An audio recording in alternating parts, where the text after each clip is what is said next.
Bulldozer अमूमन इसका इस्तेमाल निर्माण कार्य में किया जाता है, जैसे मिट्टी उठाना, लेकिन देश की राजनीति में सरकारें बुलडोज़र का इस्तेमाल लोगों के घर तोड़ने में कर रही है।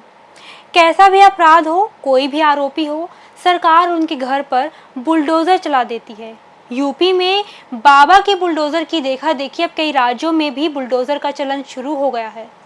अब आप कहेंगे कि हम इस पर चर्चा क्यों कर रहे हैं? दरअसल सोमवार 2 सितंबर को सुप्रीम कोर्ट ने आरोपियों के खिलाफ बुलडोज़र कार्यवाही पर सुनवाई की। सुप्रीम कोर्ट ने कहा कि अगर कोई सिर्फ आरोपी है तो प्रॉपर्टी गिराने की कार्यवाही कैसे की जा सकती है। जस्टिस विश्वनाथ और जस्टिस BR गवई की बेंच ने कहा, अगर कोई दोषी भी हो तब भी ऐसी कार्यवाही नहीं की जा सकती। वहीं सुप्रीम कोर्ट जमीयत उलेमा ए हिंद की याचिका पर भी सुनवाई कर रही है, जिसमें आरोप लगाया गया है बीजेपी शासित राज्यों में मुसलमानों को निशाना बनाया जा रहा है और बुलडोज़र एक्शन लिया जा रहा है। अब इस केस की सुनवाई 17 सितंबर को होगी। वहीं बुलडोज़र एक्शन पर सुप्रीम कोर्ट ने कुछ कमेंट्स भी किए, जिस पर केंद्र सरकार की तरफ से जवाब भी आया। सुप्रीम कोर्ट ने कहा, हम अवैध अतिक्रमण के बारे में बात नहीं कर रहे हैं।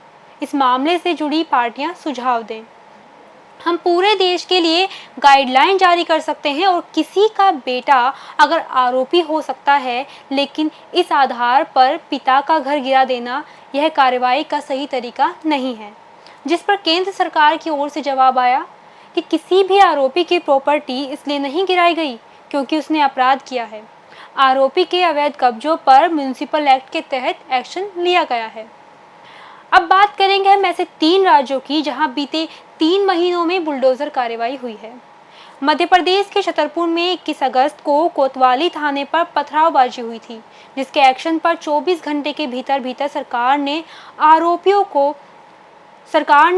की 20,000 स्क्वायर फीट में बनी 20 करोड़ रुपए की 3 मंजिला हवेली को जमींदोज कर दिया था। वहीं राजस्थान के उदयपुर में एक सरकारी स्कूल में 10वीं कक्षा में पढ़ने वाले एक बच्चे ने दूसरे बच्चे को चाकू मारकर घायल कर दिया था। इसके बाद पूरे राज्य में आगजनी और हिंसक प्रदर्शन हुआ, जिसको लेकर 17 अगस्त को आरोपी छात्र के घर पर बुलडोज़र एक्शन हुआ था। वहीं तीसरा राज्य है उत्तर प्रदेश, जहां मुरादाबाद में विवाहिता के अपहरण की कोशिश करने वाले के घर पर बुलडोज़र चला था। वहीं बरेली में रोटी के विवाद में युवक की पीट कर हत्या करने वाले होटल मालिक जिशान का होटल जमींदोज कर दिया गया था। खैर, इस मामले पर अब सुनवाई 17 सितंबर को होगी।